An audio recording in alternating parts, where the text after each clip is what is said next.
Yo, what up guys? I'm Kita. If you're checking out this video, you're probably in a toxic relationship right now with a psychopath, narcissist, sociopath, or some sort of disordered individual. This is a very serious thing, guys. So shut the fuck up and listen. What are the 5 red flags that you're in a toxic relationship?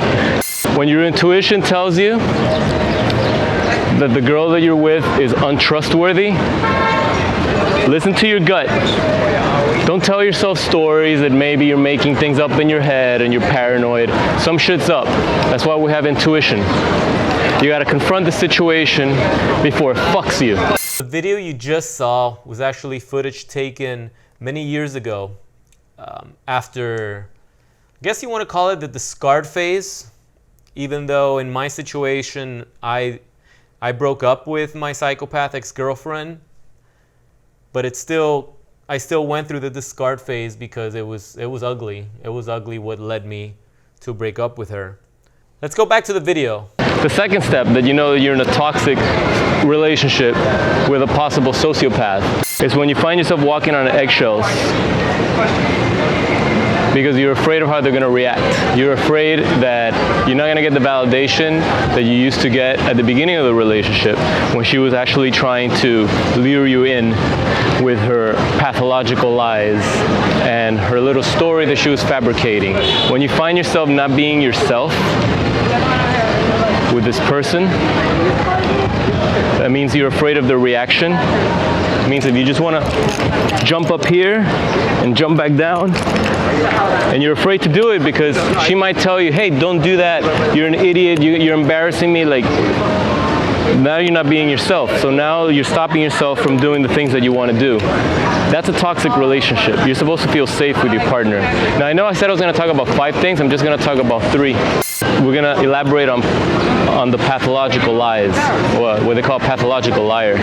That means that this person will tell a lie after a lie after a lie to cover the lie and to cover the lie and to cover the lie. They much rather tell you a lie than the truth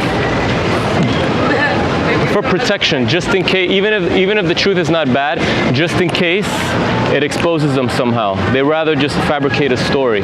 Even if you have evidence and you confront them with some evidence, they will still lie about it because in the back of their head, they think that they can still get away with it. When you're dealing with a pathological liar, you're dealing with a sick person, with a personality disorder.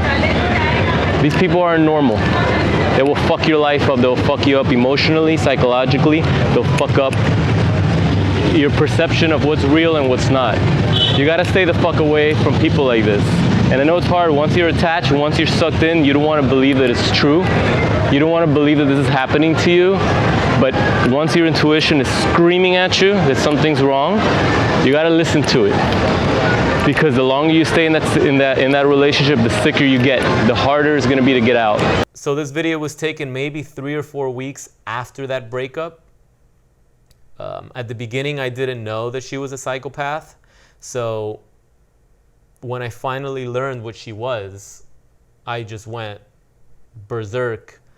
And I had all this anger, all this built up resentment. You can see it in my eyes in the video. I mean, I'm just like one big passive aggressive time bomb. I just wanted to get all this information out and put something online that maybe could spread some sort of awareness, as this was a topic that none of my friends understood. I felt alone recovering from this situation. I never wanted to put this out online, and I'll tell you why. And I believe many of you guys might feel the same way.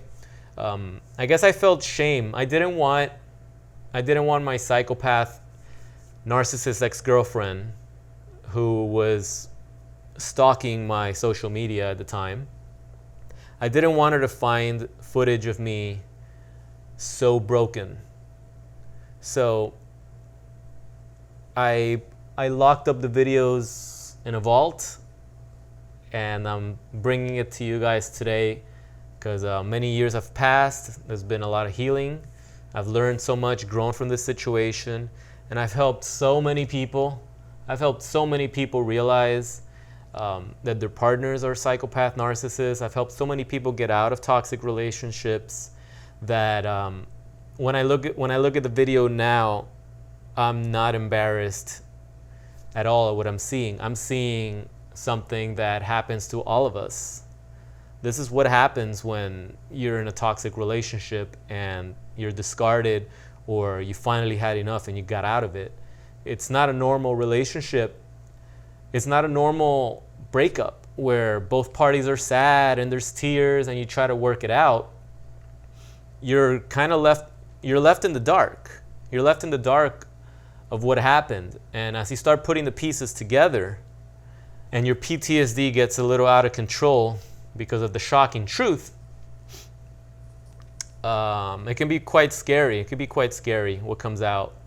And but I wanted to put it out there. I want you guys to see that you're not alone in this. And if you're feeling really angry and just enraged at what's going on, and you just want to go out there and just rant and just badmouth the psychopath, that's totally normal, and that's totally okay.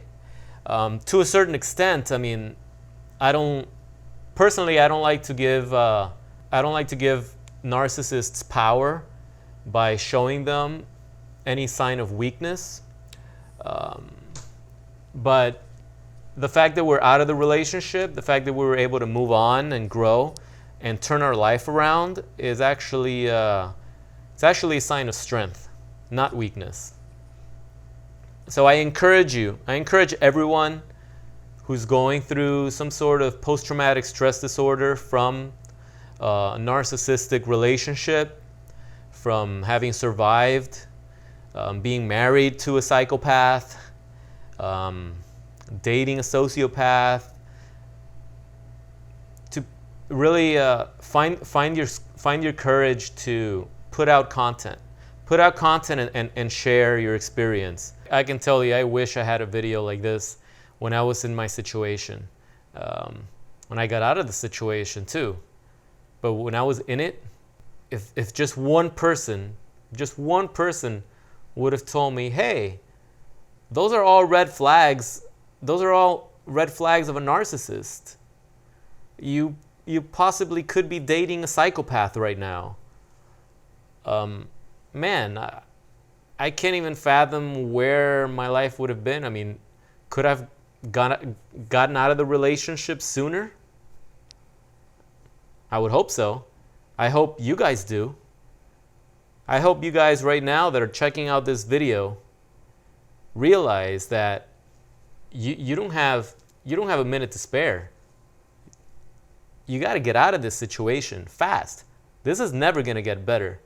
Dating a psychopath never gets better. So I just wanted to show you guys where I was, what I was trying to do. I think it's looking back, I can definitely see the growth. I can see it in my eyes how broken I was, and yet I can't help but to chuckle a little bit. I can't help but to chuckle because I have turned my life around so vastly, and I want to show you guys how to do the same thing. I want to show you guys how being a victim of a psychopath or a victim of a narcissistic, toxic relationship, it's not the end of your life. I can promise you, you'll never be the same, but you may just come out of this better than you ever thought you could possibly come out of it. And I know that we felt like a vegetable. We felt like we've been in the pits of hell for a long time. But believe me, I got out of this. And a lot of times, I'm actually grateful that it happened, because had it not been for that situation, I wouldn't be the man that I am today. In hindsight, everything makes sense. Everything's 20/20. You have a clear vision looking back. But at the beginning, you don't know why things are happening. At the beginning, you don't know why this is happening to you. But later in life, as you turn things around, you realize that it was a necessary challenge. It was a necessary challenge to teach you certain lessons and to perhaps spark some sort of life that maybe was covered in shadows and in uncertainty. And this is what it took for you to get past that barrier of fear. If you can survive a toxic relationship, if you can survive being married or being in a long-term relationship with a psychopath narcissist, if you can survive that, if you can get over the PTSD, if you can get over the panic attacks, there's nothing really that could stop you. This is one of the worst things you will ever experience. This is narcissistic psychological terror, psychological torture. And if you get through it, there's nothing that can hold you back.